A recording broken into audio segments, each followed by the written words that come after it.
இதை பன்னாட்டு சமூகம் கவனத்தில் எடுக்கணும். தலையிடற்ற ஒரு நீதி விசாரணை கொண்டு வரணும். ஆனால் நீங்க என்ன சொல்றீங்க?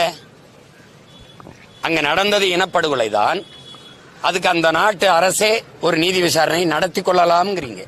இதை எல்லா சமூகமும் எல்லா நாடும் பார்த்து கொண்டுதான் இருக்கு. இந்த தீர்ப்பை கொலை பண்ணிட்டேன் நானு, அதை நானே விசாரிச்சு அதுக்கான தண்டனையை கொடுத்துக் கொள்ளலாம்ங்கிறது ஒரு தீர்ப்பு, பன்னாட்டு தீர்ப்பு. எவன் கொன்று குவிச்சானோ அது போர்க்குற்றம். போர்க்குற்றம், அதுக்கு விசாரணை நீயே பண்ணிக்கப்பான்னா என்ன விசாரணை நடக்கும்? என்ன விசாரணை நடக்கும்?